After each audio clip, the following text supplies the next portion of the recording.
I was exhausted, fingertips stained with centuries-old varnish, when I noticed it. Victor's voice recorder lying on the marble counter, still blinking. I hesitated, my heart thudding. It was odd, he never left anything behind. Curiosity, mingled with a strange sense of foreboding, made me reach for it. The device clicked as I powered it on. A soft, familiar male voice filled the room. Victor. At first it was routine auction prep, bids, valuations. I felt an odd pride. His attention to detail was relentless. But then I froze. A second voice entered the feed. Zara. Victor's Zara, his childhood first love, who always haunted the edges of my life. Her laugh, low and intimate, sent chills down my spine. "Don't worry, my love," Victor said.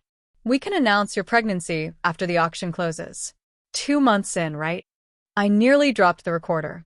My chest tightened. 2 months. That was the timeline he had carefully calculated. "Yes," Zara replied, her voice measured, almost triumphant. "And then the legal paperwork to finalize the separation from Anya begins." I staggered back. The corrosive chemical on the masterwork I'd ruined paled in comparison to the corrosive truth in this recording. Everything I thought I knew, our life, our love, our plans, was meticulously constructed for deception. I listened again, heart sinking deeper with each word. Victor had plotted every step: a public auction, the pregnancy announcement, the divorce. My life had been meticulously overwritten while I labored, obsessively, over flawless restorations that now seemed trivial. It was a shattering clarity. The gilded facade of our relationship was cracked and corrosive beneath. My obsession with perfection in the museum mirrored the falsity in my personal life. I left the office silently, recorder in hand. My steps echoed in the empty halls. Outside, the city felt unusually cold, unusually raw. I knew then I couldn't continue as I had, meticulous, forgiving, blind. I needed truth. Messy, difficult, raw. And I needed it now. I waited until night, when the apartment was silent except for the hum of the refrigerator. Sitting cross-legged on the floor, I listened to the entire recording again, scribbling notes in a small leather journal. Victor's planning, Zara's confirmation, the cadence of their voices, it all confirmed it. They weren't sneaky. They were deliberate. Every intimate tone, every calculated phrase, was a blueprint of my erasure. Anger rose like molten metal. How could I have been so blind? All the times he brushed off my questions, all the subtle lies about meetings and auctions, it had been orchestrated. I paused the recorder, shaking. "I can't believe this," I muttered to no one. "I've been living a lie." It wasn't just betrayal. It was strategic, cruel, and elegant in its execution. The weight of it pressed on my chest. For months, I had clung to him as the center of my world. And all along, I was nothing more than an obstacle to be removed. For the first time in weeks, I allowed myself to breathe. Not the shallow, anxious breaths of someone trying to maintain a perfect exterior, but deep, grounding inhalations. I realized that reclaiming my life would mean embracing the chaos, the truth, the messy details that I had been avoiding. I knew who I could trust, Damon. He had always been a presence of quiet reliability in my life, methodical, observant, loyal. If there was anyone who could help me dismantle the foundation Victor had built around me, it was him. By morning, I had made my decision. I would no longer play the passive role. I would act, using the evidence in my hands, and reclaim my autonomy. The path ahead would not be easy, but clarity, I realized, was worth any struggle. The next morning, I returned to the museum with Victor's voice recorder tucked into my bag. Every step echoed in the cavernous hallways, mingling with the faint scent of varnish and aged wood. I felt an odd detachment, as though I were observing myself from outside, and yet every nerve was raw with anger and betrayal. I settled into the restoration lab and played the recording once more, this time with a different purpose. I wasn't listening for shock or heartbreak. I was listening for strategy. Every word Victor had said, every pause, every inflection, became a blueprint of his deceit. "He's meticulous," I muttered to myself, scrolling through my notes. Everything is timed, orchestrated, deliberate. I could almost see him in the auction room, smiling, charming, and utterly unaccountable. And there was Zara, laughing softly, confident that their plans were airtight. The intimacy of the conversation wasn't spontaneous, it was rehearsed, precise. It was a life carefully designed to erase mine. I paused, scribbling furiously. My hands shook. "He thinks I wouldn't find this," I whispered, my voice barely audible. "He thinks I'm incapable." And that was the pivot, the moment of rebirth. I wasn't incapable. I had precision, I had observation, I had knowledge. I could dismantle the narrative they had built around me. I called Damon Rossi. My fingers trembled as I tapped his number. The line clicked, and his familiar calm voice greeted me. "Anya? Is everything all right?" I swallowed the lump in my throat, steadied myself. "Damon, I need your help. It's Victor. There's proof of everything. He's planning to finalize things with Zara." There was silence on the line, and then Damon said, "I'm listening. Tell me everything." I recounted the recording, the calculated pregnancy announcement, the auction strategy, and the cold precision of their deception. I could hear him processing each detail, a subtle tightening in his tone that told me he understood the stakes. "We'll need this documented and admissible," he said finally. "You have it, right?" Yes. "It's on the recorder. Every word, every tone." My voice, though shaky, carried a growing determination. "It's everything I need to prove he's premeditated this entire betrayal." "Good," Damon said. "I'll guide you through every step. We'll ensure he can't touch his assets and that you're protected." I hung up and leaned back, exhaling deeply. For the first time since I discovered the recorder, I felt a glimmer of control. It wasn't just about revenge. It was about survival, about reclaiming my life and asserting my truth. The corrosive chemical that had destroyed the masterwork was still a sting in my chest, but now it felt like a prelude. That mistake, that moment of fragility, had prepared me for this. For the first time in months, I felt the intoxicating clarity of purpose. My life, my assets, my future, all of it would no longer be dictated by Victor's manipulations. And somewhere beneath the anger and betrayal, a quieter realization emerged. Damon's steady presence wasn't just professional. It was a safe harbor in a storm I had never imagined I'd survive. I smiled grimly, standing and straightening the lab coat around my shoulders. "Let's begin," I said to myself, a declaration, a vow, and a promise. The following day, I returned to Victor's apartment under the guise of retrieving documents I'd left behind. Every step through the familiar, ostentatious space felt heavier than the last. The scent of expensive cologne and polished leather was suffocating, and each photograph of smiling couples and high society events seemed to mock me. But beneath the anger, a precise, calculating clarity had settled. I set the voice recorder on the small mahogany desk, rewinding the key moments. "This is it," I whispered, as though saying it aloud would transform the recording into power. "This is what will keep him from taking everything." I took out my phone and began transcribing the conversation. Every word mattered. Every tone mattered. I could almost feel Damon's guidance hovering beside me, reminding me that precision was everything. Then, a soft knock at the door startled me. I froze. The voice was familiar. "Anya," Victor called. I left my... "Oh, you're here." I glanced up, keeping my composure. Yes. "Just retrieving some papers," I said, careful to keep my voice neutral. He stepped closer, his eyes sharp, yet unaware of the storm building behind my calm exterior. "Did you hear about the auction results?" I shook my head slowly. No.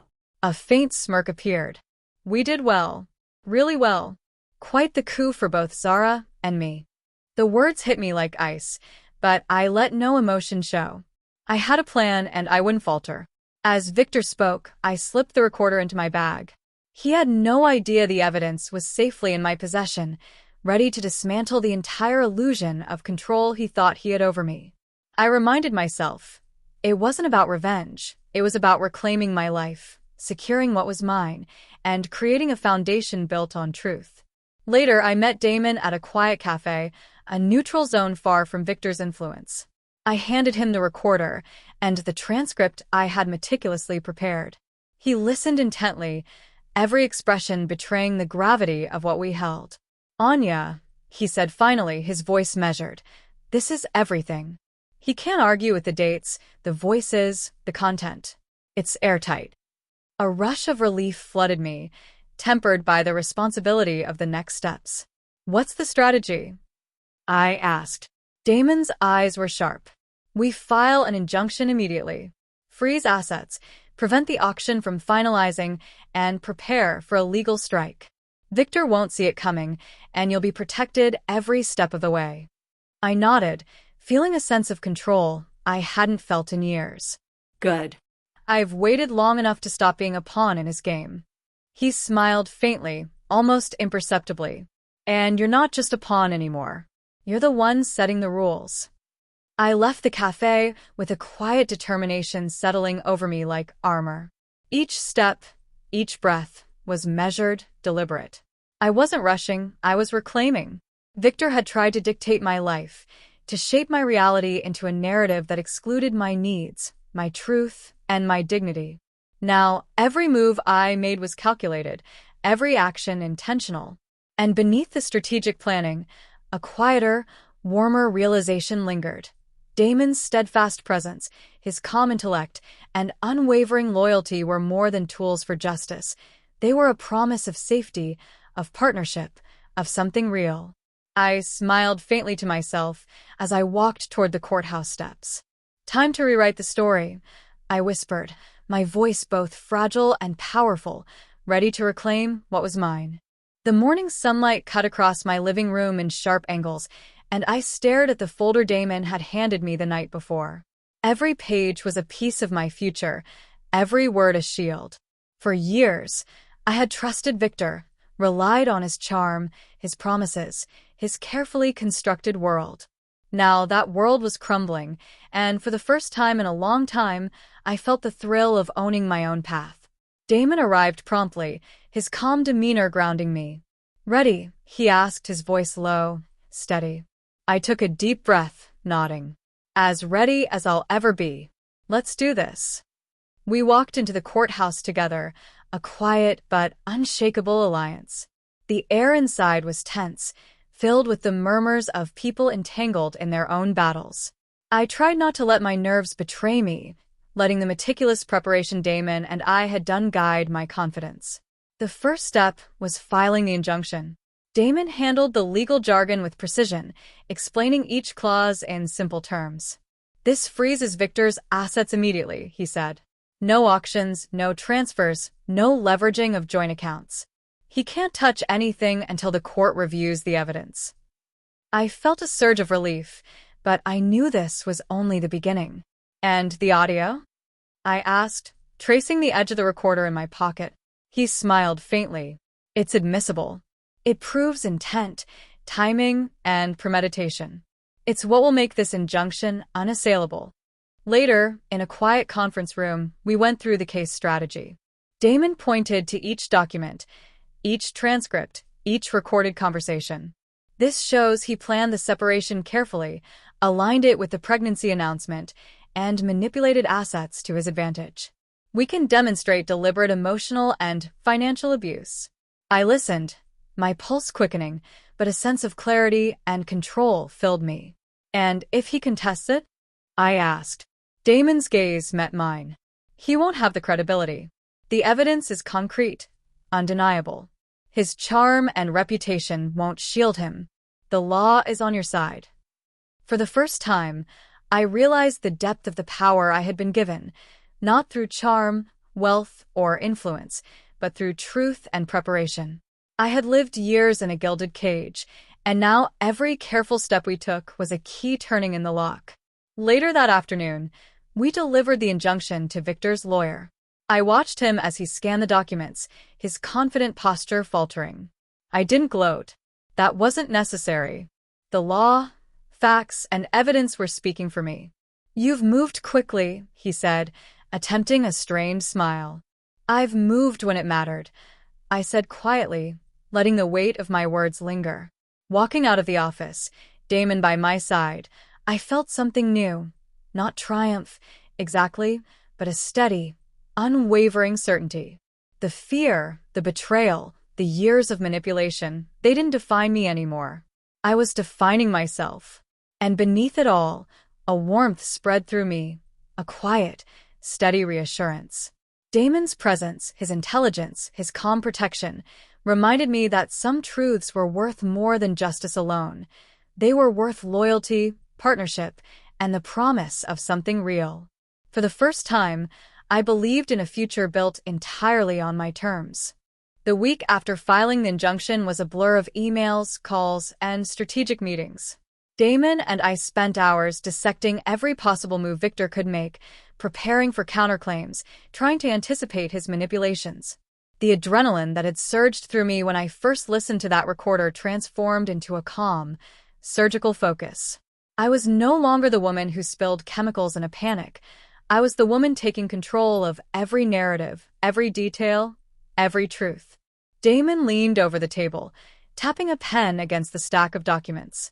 Victor will try to intimidate. Expect threats, perhaps even public smear attempts, he said. I swallowed the knot of anxiety that formed in my stomach. Let him try. I have the evidence, and now the law is on my side. He gave a faint smile. Good. That's the mindset that wins these battles. That afternoon, I received a notification. Victor had sent a message to my personal email, veiled as a legal consultation, but with unmistakable undertones of pressure. I read it aloud to Damon, his eyes narrowing. He's trying to provoke you into a reaction. Don't. Everything we've documented, everything we've filed, speaks louder than his words. I nodded, feeling the weight of years of manipulation lift slightly. It's strange. I don't feel angry. I feel relieved, like the truth finally has room to breathe.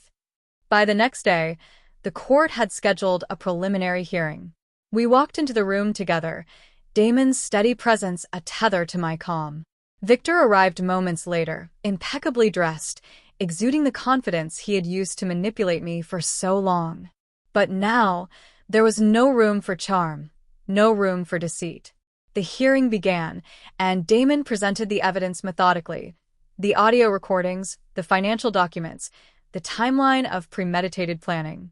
I watched Victor's face, so often unreadable, twitch as he realized the severity of what was presented. Your Honor, Damon said, my client has been systematically deceived, financially manipulated, and emotionally misled. The evidence demonstrates not just intent, but calculated action over months. The injunction we request is necessary to prevent further abuse and ensure her rights are protected. I felt a strange clarity wash over me, the old fear of confrontation replaced by a deep, resolute certainty. I could see the truth unfolding, not just in the courtroom, but inside myself. I was no longer at the mercy of someone else's narrative. Victor's lawyer attempted to argue technicalities, but Damon countered each point with precision. When it was over, the judge adjourned to deliberate.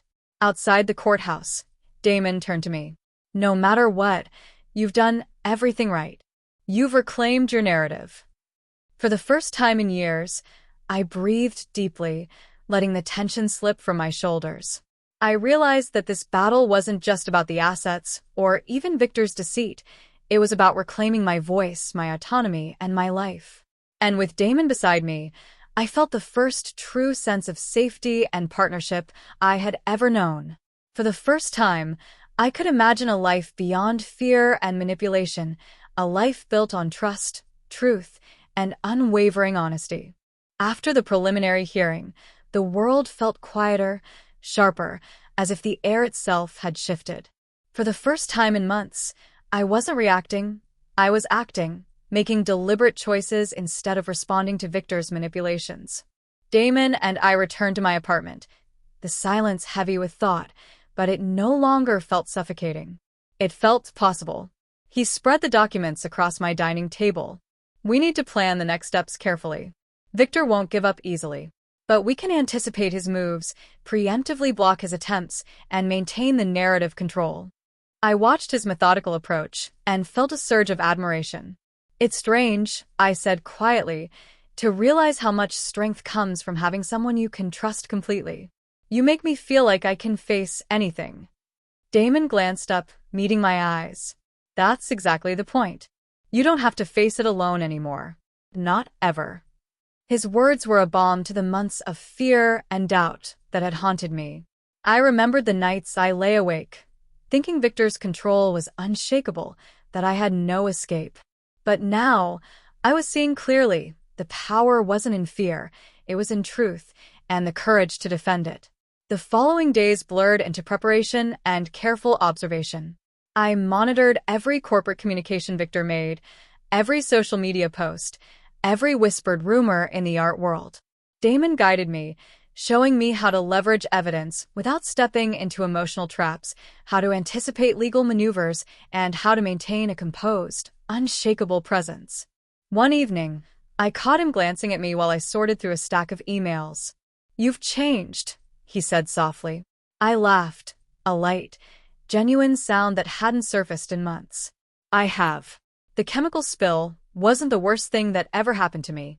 It was just the first time I realized I needed to stop trying to perfect what was already broken.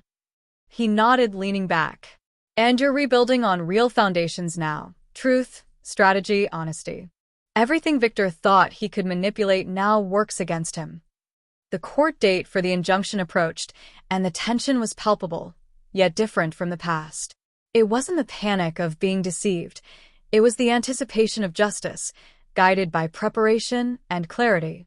That night, Damon and I went over the final details, and for a brief moment, I allowed myself to imagine life after Victor. Not just the legal victory, but the life we could build together, rooted in trust and mutual respect. I never thought I'd feel safe like this, I admitted, looking down at my hands. "You've earned it," he said simply, his voice steady, reassuring. And this is just the beginning. For the first time in years, I believed him.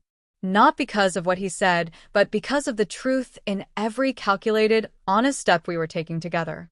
And as the city lights flickered outside my window, I realized that the most profound kind of rebirth isn't just surviving the storm. It's learning to navigate it with someone who sees you clearly and chooses to stay. The day of the final hearing dawned crisp and clear, a rarity in the city's usual gray. I woke early, not with dread, but with a quiet anticipation.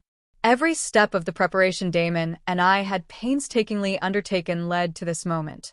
I felt a strange calm settle over me, as though the chaos that had ruled my life for so long had been corralled and channeled into something powerful. At the courthouse, the room smelled of polished wood and old paper, a familiar scent that somehow felt grounding rather than oppressive. Damon walked beside me, his presence steady and unwavering. He had been my shield and my strategist, guiding me through the labyrinth of Victor's deceit with unflinching precision. The proceedings were meticulous. Victor's lawyers tried every maneuver, objections, technicalities, emotional appeals, and thinly veiled intimidation. But Damon anticipated each move, countering with carefully documented evidence, the voice recording, the legal timelines, and our clear, unassailable documentation of his financial manipulations.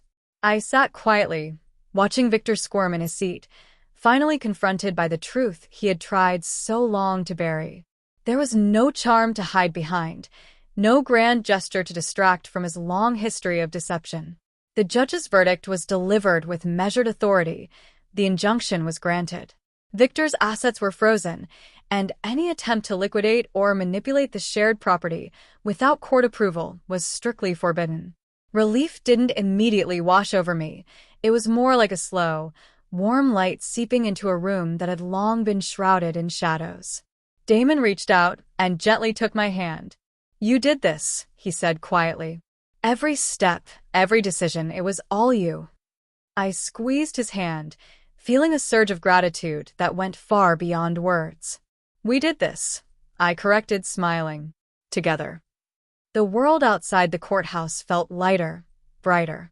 The weight of Victor's lies and manipulations had been lifted, and in its place was something I hadn't allowed myself to feel in years. Freedom.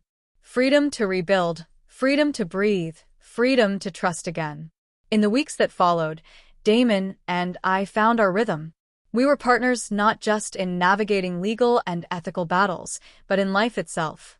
His sharp mind complemented my renewed clarity, and his unwavering loyalty allowed me to finally lay down the burden of constant vigilance. One evening, as we sat overlooking the city skyline from my apartment balcony, Damon turned to me with a small, almost shy smile. "I've watched you fight through everything, Anya, and I've never met anyone as fearless, as brilliant, or as real as you." I laughed softly, leaning into him. "And I've never met anyone who makes me feel this safe while still challenging me to be better every day." He kissed my forehead gently, and I realized that the rebirth I had been forced into wasn't just about surviving Victor's deceit. It was about finding someone who saw me clearly and stayed. With Damon, the messy, unvarnished truth of life felt like home, and for the first time, I knew I could soar without fear. The storm had passed. The ruins of the past had been cleared, and in their place, we were building something real, honest, and enduring.